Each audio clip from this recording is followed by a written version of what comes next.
Hello everyone, welcome to Biotech Adda. Today we'll learn about media preparation. मैंने जो पिछला video series बनाया था, वीडियो लेक्चर सीरीज, उसमें मैंने media and types of media के बारे में बताया था। अब बात करते हैं मीडिया प्रिपरेशन।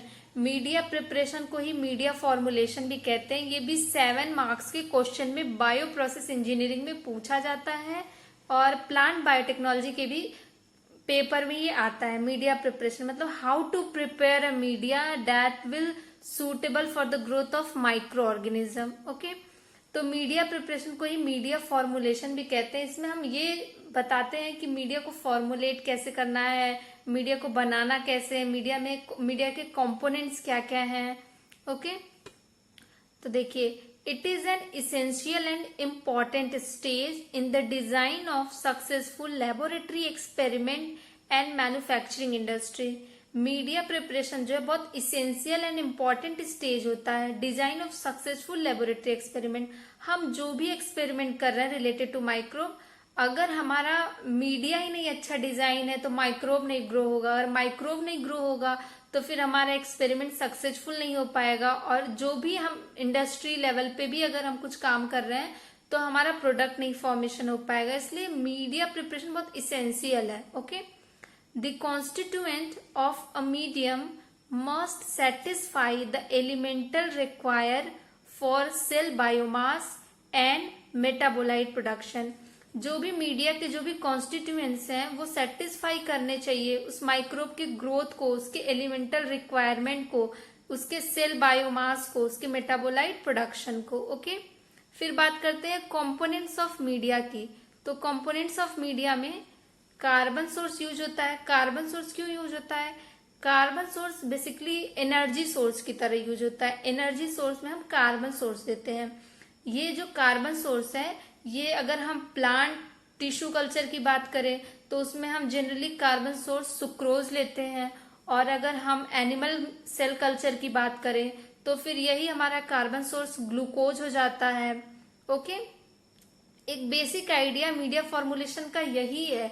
ये वैरी करता है सब्जेक्ट टू सब्जेक्ट, मतलब हमारे वर्क पे डिपेंड करता है हम क्या ग्रो कर रहे हैं, हम किस चीज को कल्चर कर रहे हैं, एनिमल सेल को कल्चर कर रहे हैं कि प्लांट सेल को कर रहे हैं कि माइक्रोब्स को कर रहे हैं। तो ये उसके अकॉर्डिंग हम अपना एनर्जी सोर्स चूज करते हैं। फिर नाइट्रोजन सोर्स की बात करते हैं। तो नाइट्रोजन सोर्स में हम अमोनिया या ऑर्गेनिक यूरिया या फिर ईस्ट एक्सट्रैक्ट लेते हैं। ये भी डिपेंड करता है कि हमारा जिसको हम ग्रो करा रहे हैं वो उसके अकॉर्डिंग ये डिपेंड करता है कि हम नाइट्रोजन सोर्स में क्या लेंगे। फिर मिनरल्स एंड बफर। तो मिनरल्स में हमारा silicon, aluminium, boron, zinc, iron, ये सारे मिनरल्स हैं जो रिक्वायरमेंट होती है। फिर बफर की बात करें तो बफर भी जरूरी होता है, क्योंकि जो भी हम एडिशनल चीजें ऐड कर रहे हैं या इन्वायरमेंट के वजह से भी उसका पीएच चेंज हो सकता है। तो ये बफर जो है उस मीडिया के पीएच को बैलेंस रखता है, क्योंकि माइक्रो ऑर्गेनिज्म जो है वो एक पर्टिकुलर पीएच पे ग्रो करते हैं। तो इसके लिए हम कार्बोनेट बफर या फॉस्फेट बफर का यूज करते हैं। फिर ग्रोथ फैक्टर है।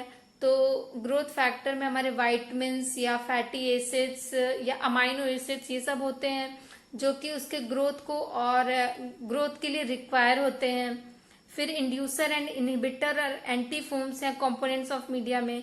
इंड्यूसर क्या होते हैं? इंड्यूसर ऐसे सब्सटेंस होते हैं जो जब उस मीडिया में प्रेजेंट होंगे तभी वो एंजाइम बनेगा, तभी वो प्रोडक्ट हमारा बनेगा। ऐसे को हम इंड्यूसर कहते हैं। जैसे कि जो स्टार्च होता है वो अमाइलेज के लिए इंड्यूसर का काम करता है। जब उस मीडिया में स्टार्च प्रेजेंट होगा तभी एस्परजिलस नाइजर जो रिस्पॉन्सिबल होता है अमाइलेज एंजाइम के प्रोडक्शन के लिए, तभी वो इंड्यूस होगा और फिर अमाइलेज का प्रोडक्शन करेगा।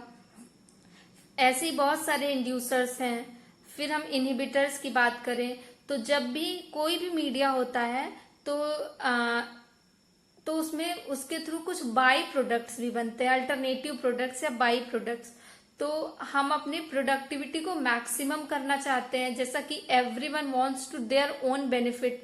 उसी सीरीज में हम भी चाहते हैं कि हमारी प्रोडक्टिविटी ज्यादा हो, इसलिए जो हमारा बाई प्रोडक्ट बनता है उसको हम इनहिबिट करना चाहते हैं, उसको इनहिबिट करते हैं, इसी के लिए हम इनहिबिटर्स यूज करते हैं। फिर एंटी फोम्स, जब हम मीडिया डिजाइन करते हैं तो पहली बात तो हम ध्यान रखते हैं कि हमारी मीडिया में फोमिंग नहीं होनी चाहिए, लेकिन फिर भी प्रोटीन्स की वजह से कभी कभी हमारी मीडिया में फोमिंग होने लगती है, तो उस फोम को ब्रेक करने के लिए हम एंटी फोम्स यूज करते हैं। फॉर एग्जाम्पल एंटी फोम्स में फैटी एसिड्स आते हैं, सल्फोनेट, सिलिकॉन्स, ये सब कुछ एंटी फोम्स एजेंट हैं जिनको हम फोम ब्रेक करने के लिए यूज करते हैं ताकि हमारी प्रोडक्टिविटी ज्यादा हो। फिर देखिए ये एक डायग्राम है जो जिसमें हम कुछ समझेंगे। ये सेल है, सेल को क्या क्या चाहिए, ऑक्सीजन चाहिए ग्रो करने के लिए, कार्बन सोर्स चाहिए, carbon source and energy source, nitrogen source चाहिए, और फिर उसकी कुछ अदर रिक्वायरमेंट्स भी होती है जिसमें हमने आपको मिनरल्स ये सब बताया, ग्रोथ फैक्टर्स। फिर ये बनाएगा क्या क्या, प्रोड्यूस क्या करेगा ये सेल, अगर इसको इतना इनपुट मिलता है, ये इनपुट की कैटेगरी है, ये सेल है। फिर ये बनाएगा क्या क्या, अगर इसको इतना इनपुट मिलेगा तो CO2 प्रोड्यूस करेगा, biomass, metabolite, water and heat.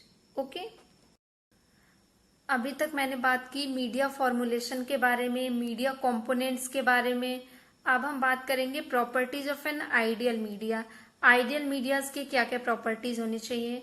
It will produce the maximum yield of product, जो भी हमारा मीडिया है उससे हमें मैक्सिमम प्रोडक्ट मिले, और मैक्सिमम प्रोडक्ट जो है वो बायोमास पर ग्राम ऑफ सबस्ट्रेट यूज, जितना भी हम सबस्ट्रेट यूज कर रहे हैं उसके अकॉर्डिंग हमें इनपुट कम लगे, मतलब जितना इनपुट हम दे रहे हैं उससे ज्यादा ही हमें आउटपुट मिले। ये पहली कैरेक्टरिस्टिक होनी चाहिए, प्रॉपर्टी होनी चाहिए आइडियल मीडिया की। फिर उसके बाद सेकेंड है, it will produce the maximum concentration of product or biomass, हमें मैक्सिमम प्रोडक्ट या बायोमास मिले। थर्ड है, it will permit the maximum rate of product formation, जो हमारा प्रोडक्ट फॉर्मेशन है वो भी ज्यादा से ज्यादा होना चाहिए। हर चीज में हम अपना बेनिफिट देखते हैं, तो उसी के अकॉर्डिंग आप समझ सकते हैं कि अगर हम मीडिया यूज कर रहे हैं तो उसका कुछ पर्पज है, कुछ हम ग्रो कराना चाह रहे हैं, कुछ प्रोडक्ट बनाना चाह रहे हैं, तो वही है कि हमें प्रोडक्ट बायोमास जो है मैक्सिमम यील्ड उसकी होनी चाहिए, मैक्सिमम कंसेंट्रेशन में प्रोडक्ट या बायोमास बनना चाहिए, प्रोडक्ट फॉर्मेशन ज्यादा से ज्यादा होना चाहिए। There will be minimum yield of undesired product, जो भी प्रोडक्ट हमको नहीं चाहिए, जो भी बायो प्रोडक्ट या अल्टरनेटिव अनडिजायर्ड प्रोडक्ट है वो नहीं बनना चाहिए, या कम से कम उसका यील्ड होना चाहिए, कम से कम वो बनना चाहिए। It will be of A consistent quality, ऐसा नहीं होना चाहिए कि कुछ अलग क्वालिटी का बन जाए, जो हमें जो डिजायर्ड क्वालिटी चाहिए वो कंसिस्टेंट वही क्वालिटी होनी चाहिए, और जो भी रॉ मटेरियल यूज हो रहा है वो available through out the year, वो हमेशा मिलना चाहिए। ऐसा नहीं कि विंटर में मिल रहा है समर में नहीं मिल रहा है, तो फिर अगर हमें समर में वर्क करना है तो फिर हमें प्रॉब्लम होगी। फिर it will cause minimal problem during media making and sterilization, जब हम उस मीडिया को फॉर्मुलेट कर रहे हैं या मीडिया का स्टरलाइजेशन कर रहे हैं उस समय मिनिमल प्रॉब्लम होनी चाहिए। It will cause minimal problem in other aspects of production processes, particularly aeration, agitation, extraction, purification। जो भी मीडिया हमने चूज किया है वो एरेशन, एजिटेशन, एक्सट्रैक्शन या प्यूरिफिकेशन में कोई प्रॉब्लम नहीं करना चाहिए। So guys, this was all about formulation of media, components of media and properties of an ideal media. Thank you.